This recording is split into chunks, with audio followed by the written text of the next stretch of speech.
It's time for a Drum Talk TV Music Industry News Desk Report. Strap yourself in, void where prohibited, batteries not included, not available in State of Shock. Hello, everyone out there watching Drum Talk TV. Here's another Drum Talk TV News Desk Report with your hosts. I'm Steven Schinder, and we are joined again by Shiley Graf, who is back. And yeah, we're talking music news and this day in music and what else is happening at Drum Talk TV. So how are you, Shiley? How are you doing? I'm doing great and happy to be back this week. How are you, Steven? Pretty good. It's been quite a lot of stuff happening this week, so it's kind of nice to get closer to the weekend. But we have some interesting stuff to talk about on this episode, which should be interesting for people to know. All right. So before we get into some of this stuff, I just want to remind people that over at drumtalktvbrilliance.com, you can still use our premium discount code DTTVB330 until October 31st, 11:59 p.m. Pacific. This code will give you 75% off the premium membership, which allows you to watch our artists' Q&As and virtual concerts, as well as other fun stuff. A third of the cost of each membership will go to the Red Cross Disaster Relief Fund in Globe, Arizona, where devastating floods took place recently. So check that out and contribute what you can. And as a reminder, the premium membership will allow you to take part in the upcoming Q&As. We've got Brian Tichy, October 29th, a bit more on that later, and Cindy Blackman Santana on November 1st, followed by Alice Cooper drummer Neil Smith and Jason Aldean's drummer Rich Redmond in mid-November. All these events you can find on the calendar over at drumtalktvbrilliance.com. So now with all that in order, let's get to this. Now it's time for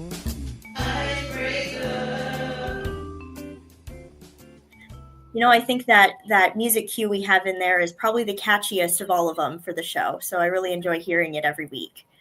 Okay, Steven, I have an icebreaker for you. Knowing that Halloween is coming up next week, very exciting.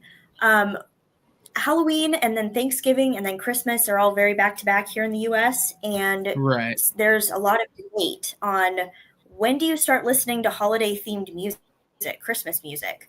Some of the bands and groups that I like to listen to around the holidays start releasing their music mid-October for the holidays. So when do you think is the appropriate time to start listening to Christmas music?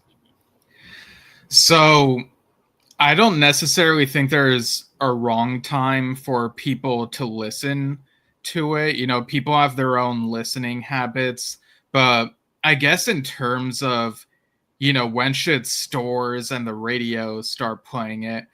I think, you know, I know some people say November is when people can start. I think that's kind of a gray area, but I think once it's December, then for sure. And that's when I typically end up starting to listen to holiday music. I kind of am not quite there yet in that holiday music mood in November for whatever reason.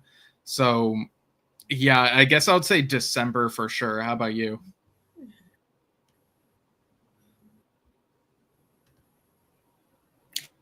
Yeah, I think I kind of agree. I think everyone has their own, habits that they like to listen to, own traditions, things like that. I would say I've seen memes online for many years at this point. You know, October 31st is all spooky season and Halloween, and you're all decked out ready for that. And then November 1st at like midnight hits and everyone's like, okay, it's Christmas time. And I think it's funny that people forget that Thanksgiving happens and that that's kind of its own holiday and has its own theme a little bit. But I would say once mid-November hits, I'm getting a little bit more in the mood for Christmas music. Definitely when December hits, I'm like, okay, this is when I can enjoy it.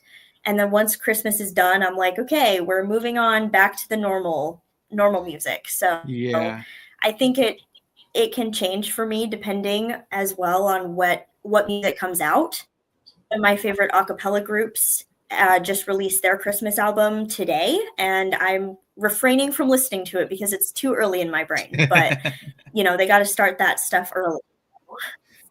Yeah, and like you said, there's the spooky season. I kind of feel like over the last several years, it's kind of been feeling like September is when spooky season starts. Like I pretty much get in the spooky season mood in September. And then I think even though I wait until December to listen to holiday music, I might start watching holiday movies from like Thanksgiving onward. But yeah, anyone tuning in, feel free to chime in on that icebreaker. I see Lindsay McDonald on Facebook chiming in saying holiday music gets you in the mood for the holidays. Yeah, for sure. All right, so now we go on to this next section here. It's time for This Day in Music History. Why not the whole week? Because we'd be here forever. Yeah, that always kind of gets All right, me. On this day, October 24th, in 2013, Music Weekly NME published their 500 greatest albums of all time list. These were the top 5 albums: The Smiths' The Queen is Dead, The Beatles' Revolver, David Bowie's Hunky Dory, The Strokes' Is This It, and The Velvet Underground and Nico's The Velvet Underground. I think that's a pretty solid top 5 listing. I don't know if it's quite, the greatest albums of all time. I think that's very subjective, but that's an interesting listing that they made. Yeah, and out of these, I've listened to, I think, 2 of these for sure. Hunky Dory is a pretty good album. Revolver might be my favorite Beatles album because of how weird it gets. So yeah, these are some pretty good picks here. And like you said, it's all subjective. So October 24th, 2006, Forbes.com revealed that Kurt Cobain had overtaken Elvis Presley as the highest earning celebrity after their passing. Cobain's work earned $50 million between October 2005 and October 2006, while Presley earned $42 million. Former Beatle John Lennon earned $35 million in that time period. It has some interesting stuff to take into account, especially if you throw inflation and time periods into there, Yeah, definitely. Very interesting. I think Elvis Presley held that record for a long time, and Kurt Cobain was just iconic with his work with Nirvana that it just overtook that point. So on this day in 2006, Taylor Swift released her self-titled debut studio album at just 16 years old. The album went to the top of the country albums chart for 24 non-consecutive weeks, selling over 7 million copies. It also became the longest charting album on the Billboard 200 of the 2000s decade, remaining on the chart for a total of 277 weeks. Now, Taylor Swift has come a long way. She's now one of the biggest artists and well-known names in the world. She's now on album number 12 that came out a couple weeks ago. She's bought all of her masters back. She's grown a whole lot as a person, whether like her or hate her. She's come a long way. Yeah, and that's wild to think that she was only 16. I kind of forget that artists kind of sometimes start their careers when they are teens. And yeah, like you said, she's come a long way. And the whole buying her masters thing, that allows her to do this trend that she does where she releases things under Taylor's version, from what I understand. And it is a catchy title, to be fair. But yeah, she's still out there doing her thing. Now, in 2004, Queen became the first rock act to receive an official seal of approval in Iran. Western music was strictly censored there, but an album of Queen's greatest hits was released in Iran that week.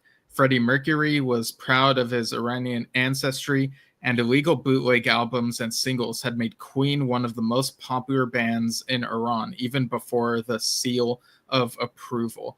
Well, that's interesting that a greatest hits did that well, but maybe it's not so surprising given that Queen is so well known for their hits that end up on the radio. Yeah, definitely. I think it's really interesting that that was the first act and the first group, given who Freddie Mercury was and what Queen meant for culture back in the 80s. But that's really awesome, and it's a great, sort of honor to him and his ancestry to have been the first in Iran to do that. All right, in 1987, Sting went to number one on the UK album chart where the line, "My mistress's eyes are nothing like the sun," appears.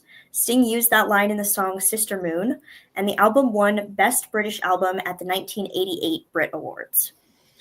Interesting. And in 1979, Paul McCartney received a medallion cast in rhodium after being declared the most successful composer of all time. From 1962 to 1978, McCartney had written or co-written 43 songs that had sold over 1 million copies each. Man, that man, he's done so much in music.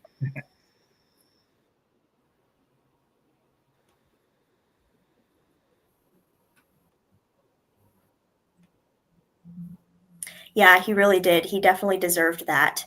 In 1963, on the first day of their first international tour, the Beatles spent the day in Stockholm, Sweden, recording a performance for a radio program called The Beatles Pop Group from Liverpool Visiting Stockholm. Very unique title. The group was excited for a chance to play before an audience that wasn't screaming and overexcited, and they played a total of 7 songs during that time. Yeah, that's funny because the overexcitement because of Beatlemania, like that was such a thing. So a year before that, in 1962, U.S. soul singer James Brown recorded his legendary Live at the Apollo album, which was listed at number 24 in the Rolling Stone magazine's 2003 list of the 500 greatest albums of all time. So there we have another greatest albums list there. And speaking of music memories, people can check out this personalized hardcover concert journal available from Medley Merch. So I'll go ahead and play that video there once I get to it. Here it is. What concert would be your first entry if you had an ultimate concert journal? Your most recent concert? Your next concert?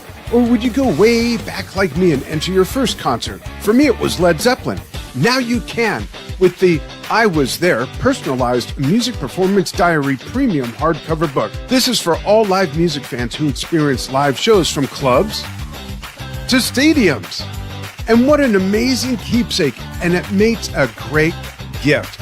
Use Drum Talk TV 25 at checkout for a one-time 25% discount, so load up. Get yours now via the link in the post.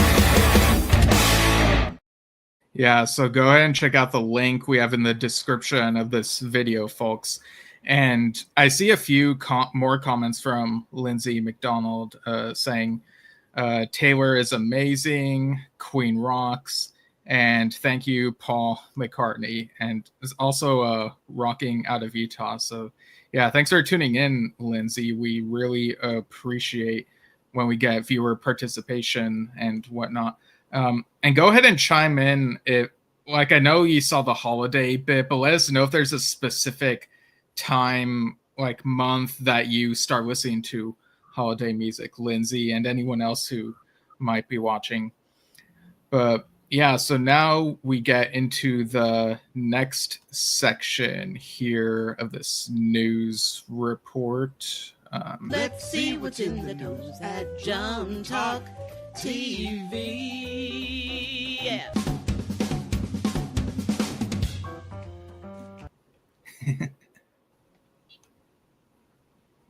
All right, we are still accepting submissions for this month's Chris Adler Tribute Drumming Challenge over at www.drumtalktvbrilliance.com.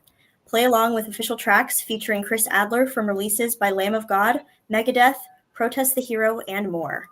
Remember, first place can have the chance to be interviewed in addition to other prizes. Dan even interviewed David Drezik yesterday for winning the Steve Gadd Tribute Drumming Challenge. Here's a video all about the current Chris Adler themed challenge.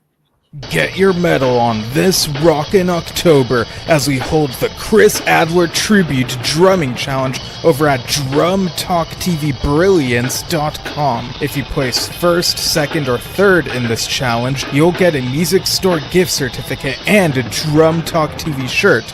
Shirts only ship in the US. First place winner can also get interviewed on Drum Talk TV. Step 1. Choose a track that features Chris Adler on drums. Lamb of God, Megadeth, Protest the Hero, anything he's played on as long as it's the official track, which will not get muted or pulled from our site. Step 2. Video record your play-along horizontally.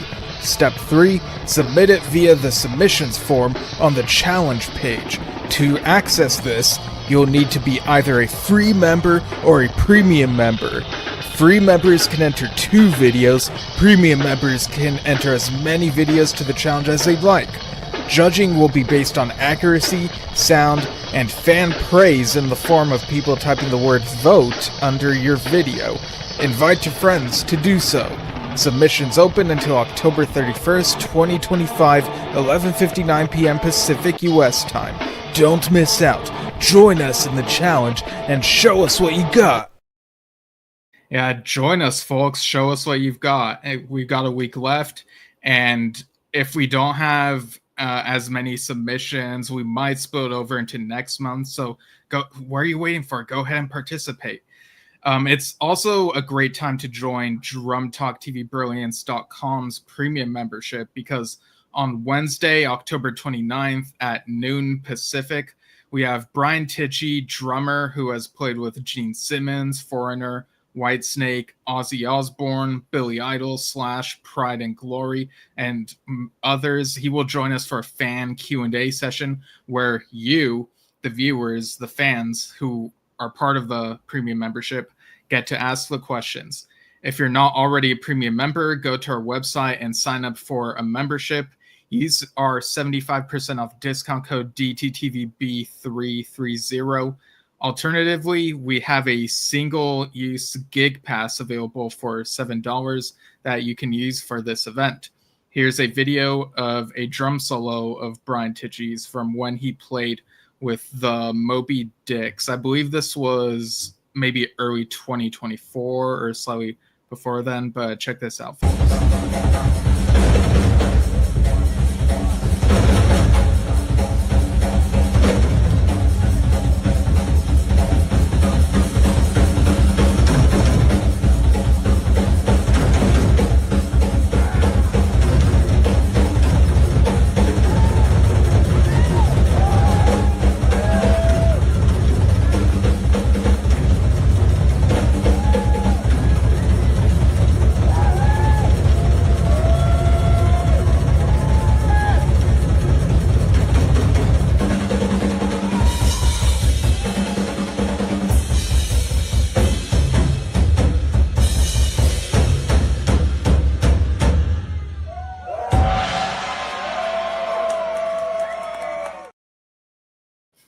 Awesome. Yeah, really showcasing some real pure talent right there. So definitely go and check that out when it comes up. All right, there are various events listed on our calendar at DrumTalkTVBrilliance.com. This past Tuesday, we had our music trivia game show about the 90s, 2000s, and 2010s metal. You can join us for our next game show on Tuesday, October 28th at 6 p.m. Pacific, 9 p.m. Eastern Time. The theme is Disco Collides with Rock, and you're free to wear an outfit related to either disco or rock, as we will award whoever wins best costume. So RSVP on the calendar event page, and you'll get the Zoom link emailed directly to you the day of the show. Right, and we do have a short video clip that kind of gives an idea of what the games look like, so check that out, folks. Rough day? Get away from the craziness and come take a fun break with our music-themed game shows for a chance to win prizes. Join the Drum Talk TV Brilliance free membership for that and much more at buzz.drumtalktvbrilliance.com. And there's been a lot of stuff going on at Drum Talk TV. This past Wednesday, my dad, Dan, the Drum Talk TV founder, along with doctors Eric Sandler and Michelle Schechter, went live with the second episode of Drum Talk TV original series, Plugged into Hearing Health. Always good to take good care of your ears. So check out those discussions.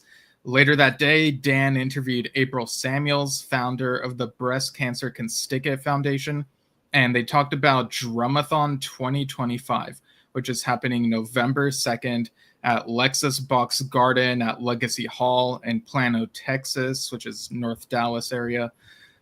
All funds raised at Drumathon go towards mammograms, financial assistance for breast cancer treatment, and for breast cancer research and trials.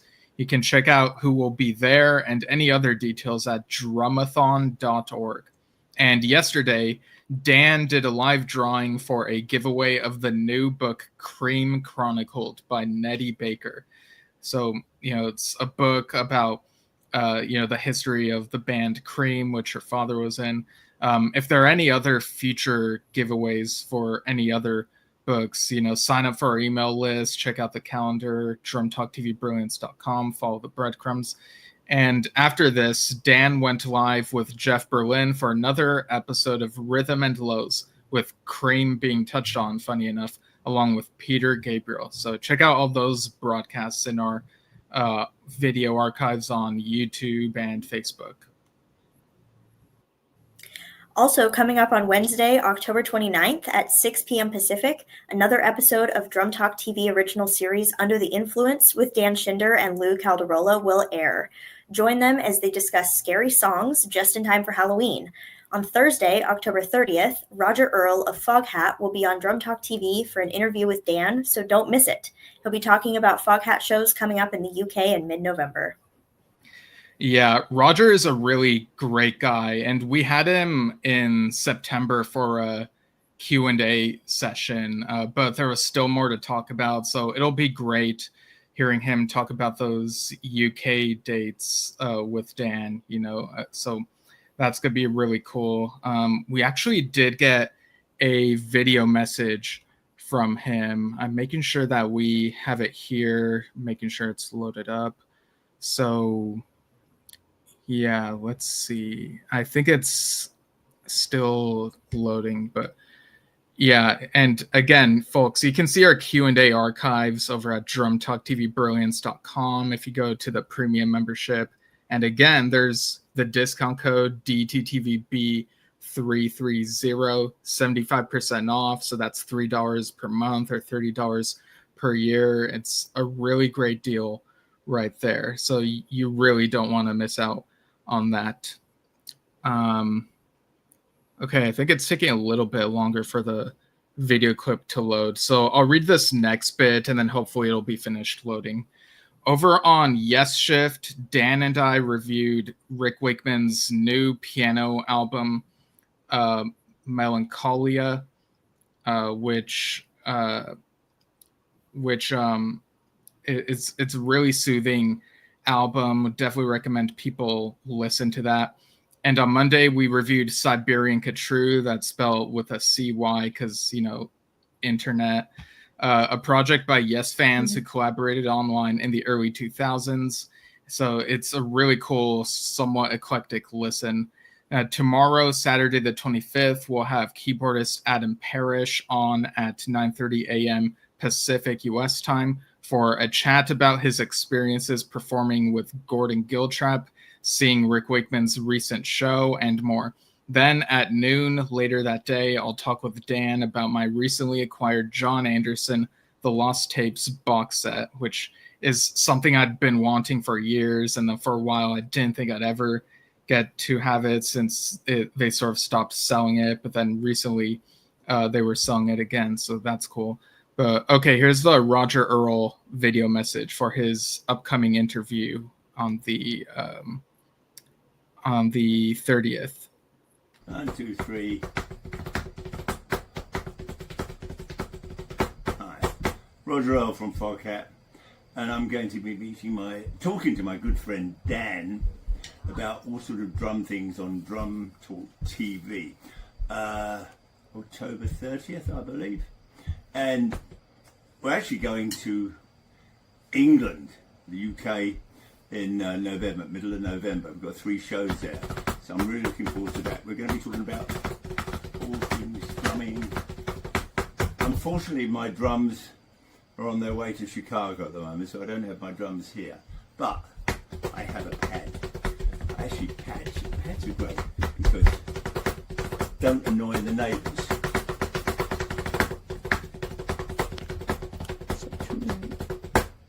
See you then. Bye. I love how with it he is, and he's just able to play that in his living room from the looks of it. All right, so now we take a bit of a moment to think about some people we have lost recently. And now a moment to acknowledge those who have passed. All right, so let me just make sure I have this person's photo pulled up, and then I'll go ahead and read this. Let's see. There we go. Okay, so Sam Rivers, bassist and founding member of Limp Bizkit, passed away earlier this week at the age of 48. Billboard reported that the band revealed the news on October 18th via a tribute titled "In Loving Memory of Our Brother Sam Rivers" on Instagram. The post read, "Today we lost our brother, our bandmate, our heartbeat." Rivers started Limp Bizkit alongside vocalist Fred Durst and drummer John Otto in 1994, before Wes Borland and DJ Lethal joined the band in 1996. A cause of death has not been revealed, but Billboard noted that Rivers was diagnosed with a liver disease in 2011 and received a liver transplant in 2017. The band's tribute called him a once-in-a-lifetime kind of human and a true legend of legends. His spirit will forever, in every groove, every stage, every memory. We love you, Sam. We'll carry you with us always. Rest easy, brother. Your music never ends. Definitely sad news to hear. In other news, Anthony Jackson, legendary bassist of the O'Jays' 1974 hit For the Love of Money and dozens of other classic songs, passed away earlier this week at the age of 73, Parade reported. Jackson's bass lines can be heard on hits from big artists such as Roberta Flack, Buddy Rich, Jimmy Buffett, The Four Tops, Quincy Jones, Madonna, Carly Simon, Simon and Garfunkel, and many more.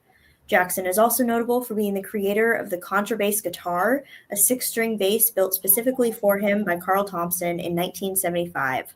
No cause of death has been released, but it was known that he had been dealing with Parkinson's disease for an unknown amount of time. Right. And this next one, Dave Ball, one half of groundbreaking 1980s pop duo Soft Cell, passed away this week, the BBC reported. The family shared in a statement that the musician passed away peacefully in his sleep on Wednesday, October 22nd, less than 2 months after Soft Cell, the duo behind 80s hit Tainted Love, played a headline show at the Rewind Festival in Henley-on-Thames in front of 20,000 fans. In 2023, the musician had told the Yorkshire Post, "I fractured lower vertebrae in my spine and cracked about 5 ribs and broke my wrists. Shortly after this, he caught pneumonia and developed sepsis before being placed in a medically induced coma and remained hospitalized for 7 months.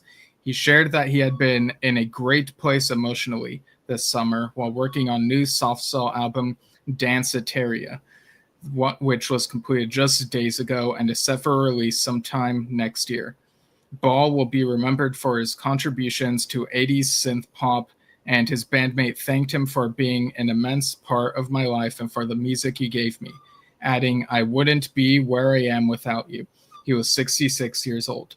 So the timing of this was kind of, it was strange for me on my end, because recently I hung out with friends somewhere. We went to a karaoke place, and out of the songs to sing, I chose the Soft Cell song, Say Hello, Wave Goodbye, because I like the sound of that song. But yeah, Soft Cell, really iconic duo, so definitely a huge loss.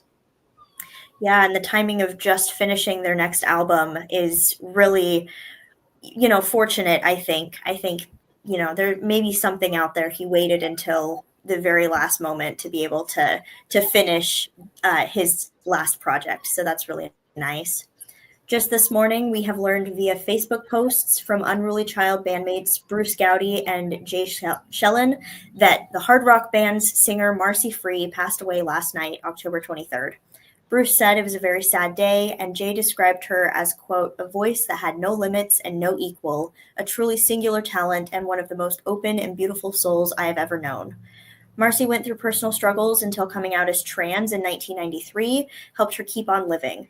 And though she had career struggles after their transition, she is remembered for her musical accomplishments throughout her life. She was also the lead singer of Signal and King Cobra and has had a couple of solo albums. At the time of her passing, she was 71 years old.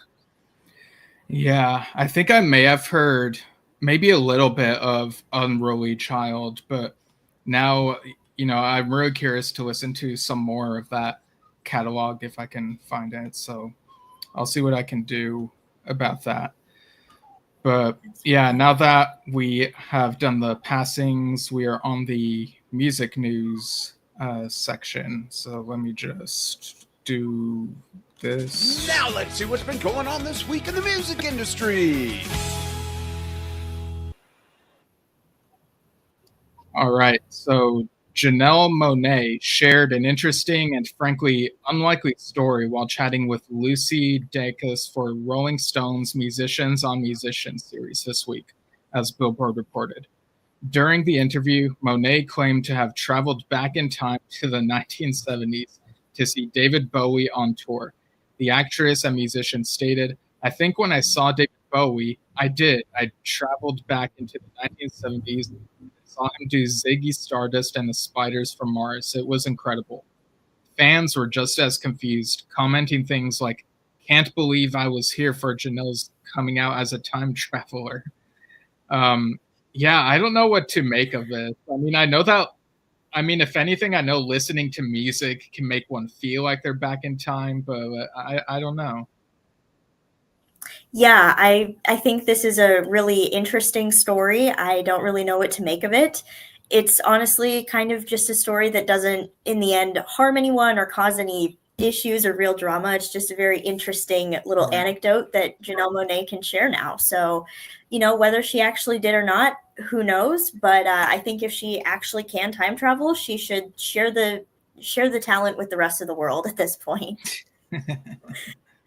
All right. Singer-songwriter Brandy had explained her abrupt exit from stage at her Chicago concert with fellow musician Monica. Billboard reported that while the singers were performing at Chicago's United Center on October 18th, co-headlining the Boy Is Mine tour, Brandy made an abrupt departure before the pair's signature duet, The Boy Is Mine. On Sunday, October 19th, Brandy explained her early exit was due to a medical concern with a statement on Instagram, stating in part, quote, After weeks of nonstop rehearsals, last night I experienced dehydration and feelings of wanting to faint. Everyone involved agreed that prioritizing my well-being was of utmost importance. She sought medical care on Saturday night and returned to the stage on Sunday evening in Indianapolis. And fortunately, the duo had a break following their October 19th show before they will take the stage in Nashville tonight, October 24th. So glad that she's feeling better and was able to continue her tour in Indianapolis, and glad that she prioritized her well-being and health before everything else, because that's, in the end, the most important thing. Yeah, definitely. Everyone's got to look into their health before anything else.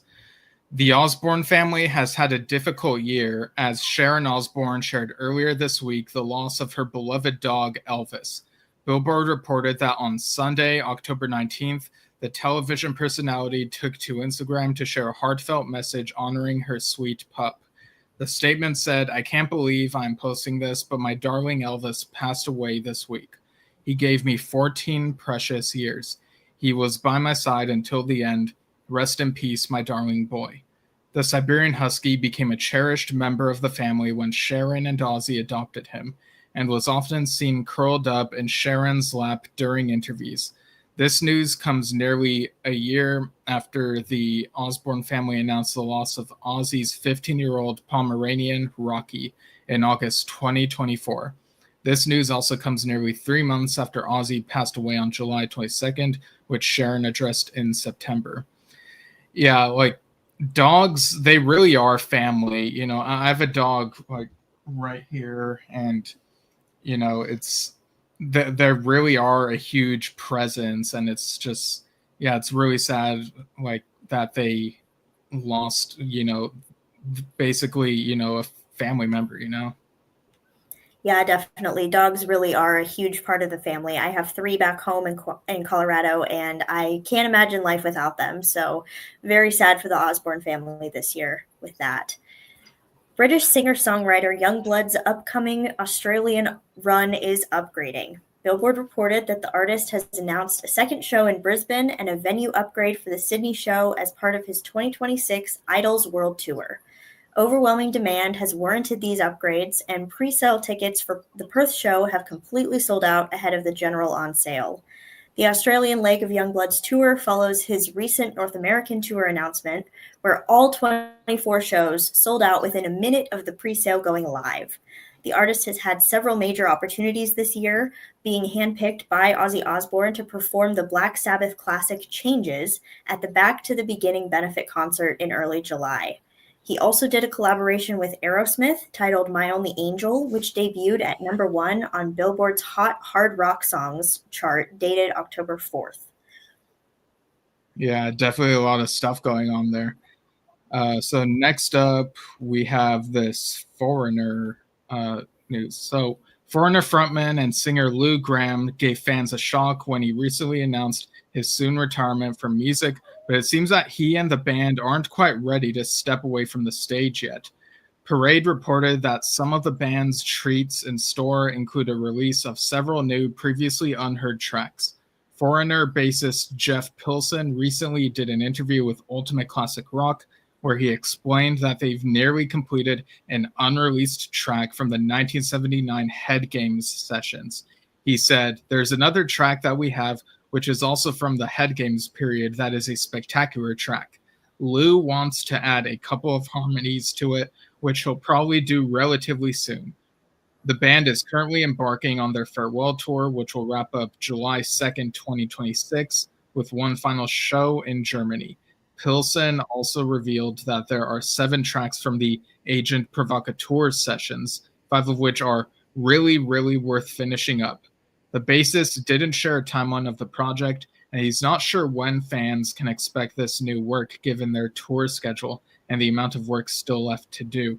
So tracks like these always fascinate me because sometimes rock bands will release, you know, demos or unfinished songs decades later and by then they haven't really done anything with them. But I think it's also really fascinating when instead of just letting them be, they dig them up and are like, well, how would we finish it now? And it's sort of like give it that treatment and that presentation. So I'd be very curious to hear these. Yeah, definitely. And I know that in that interview, he went on further to say that, you know, some of the songs, especially from the Agent Provocateur series, they were just too far ahead of their time at the point where they were recording them. And so I think they're excited to share what they had come up with now that they're, you know, not as ahead of their time. So that was very exciting news to hear. In other exciting news, more than 4 years after their last public outing and with their touring future shrouded in doubt, Bon Jovi will return to the stage starting in July 2026. Billboard reported earlier this week that a 7-date run hitting 3 international cities will kick off on July 7th, starting in New York's Madison Square Garden. In recent years, lead singer Jon Bon Jovi has dealt with vocal cord issues, requiring reconstructive surgery and a years-long rehabilitative process. Jon Bon Jovi shared in a statement, quote, "There is a lot of joy in this announcement.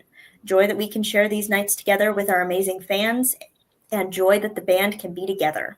This Live Nation tour will have 4 shows in Madison Square Garden before moving to Edinburgh, Dublin, and London. General sale begins October 31st, with pre-sales beginning October 27th. The band regularly rehearsed to gauge Jon Bon Jovi's progress, but they wouldn't go ahead with the tour until he felt he could confidently sing through a 2.5-hour long show. Very exciting that he is doing better now and has his voice back, and that they're able to go on a tour again. Yeah, and it's good that they were, making sure that they could test out limits and whatnot. So I'm sure it'll be a very momentous return. And we also got the following news from Billboard. Former Kiss guitarist Ace Frehley was laid to rest in an intimate private ceremony in the Bronx on Wednesday, October 22nd, attended by family, friends, and the 3 other founding members of the rock band Kiss. Singer, guitarist Paul Stanley, bassist singer Gene Simmons, and original drummer Peter Criss. SiriusXM host and Frehley friend Eddie Trunk posted about the event on Instagram, saying, "It has been an emotional couple of days, to say the least, saying farewell to a rock icon and longtime friend." Yeah, and I'm sure it was, and having the people whose lives he touched there, I'm sure it was a very emotional event. Yeah, for sure. All right, so now we get to the end. As a reminder of what's coming up soon on Drum Talk TV. All right, folks, so submit your videos to this month's Chris Adler Tribute Drumming Challenge by October 31st at 11:59 p.m. Pacific U.S. time on our website, www.drumtalktvbrilliance.com. Free members can submit 2 videos, while premium members can make as many submissions as they'd like. And join us for the upcoming October 28th, 6 p.m. Pacific game show, Disco Collides with Rock. And feel free to dress up on either theme, disco or rock. Definitely. And don't forget to join us over at drumtalktvbrilliance.com for our upcoming fan Q&A with Brian Tichy on Wednesday, October 29th. Sign up for a premium membership today and get ready to have your questions answered. Yeah, join us, folks. Lots of great stuff going on. And Shiley, thank you again for co-hosting this and putting together a bunch of these news items. It's always a great time. Yeah, definitely. Thanks again, Stephen. And everyone have a great Friday and great weekend. All right. Have a great weekend, everyone.